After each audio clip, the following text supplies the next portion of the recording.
Le pétrole ou le gaz exploité en mer, il est généralement traité en mer, il est transféré en mer et transporté à partir de la mer vers les clients. En dehors probablement d'une quantité qui peut être octroyée à l'État pour alimenter ces centrales électriques. En général, le reste n'intervient pas dans l'économie nationale. Donc, ne contribue pas beaucoup à la création d'emplois, contrairement au développement du secteur pétrolier en milieu onshore, qui, lui, nécessiterait des infrastructures terrestres, des pipelines terrestres, des sociétés terrestres. Donc, tout ce qui fait en mer, nous aussi, on n'a pas encore l'expertise nécessaire pour développer des sociétés de services en mer. On n'a pas d'hélicoptère, par exemple, pour alimenter la plateforme. Donc, je dirais que dans nos cas, attendons-nous à ce que l'intégration soit limitée et que les retombées socio-économiques ne soient pas très, très importantes. Mais elles peuvent se manifester à travers le développement d'infrastructures. Quand une société investit, elle va créer quand même des infrastructures, des routes, parfois développer des aéroports, des ports, ainsi de suite.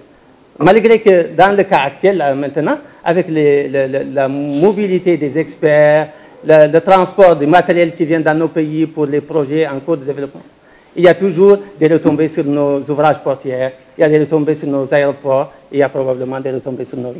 Il y a des créations de certaines entreprises de services, de développement d'une expertise avec des bureaux d'études qui vont se créer, ainsi de suite. Next.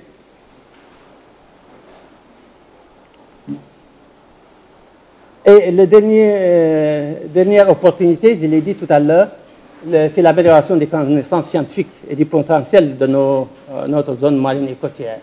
Les sociétés pétrolières développent en général des études importantes. Ils font des études d'impact environnemental, généralement avec des bureaux d'études qualifiés et avec des laboratoires de renommée internationale, avant de développer un projet.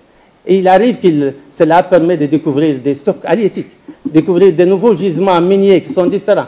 Ça peut permettre de découvrir des espèces biologiques nouvelles, carrément, parce qu'avant, il n'y avait rien qui incitait à faire cette recherche-là, et personne n'avait les moyens d'aller en eau profonde. En Mauritanie, on a, par exemple, l'exemple le plus spectaculaire, c'est qu'en Mauritanie, avec le projet Chinguitti, nous avons découvert la chaîne des coraux, la chaîne des coraux la plus grande au monde.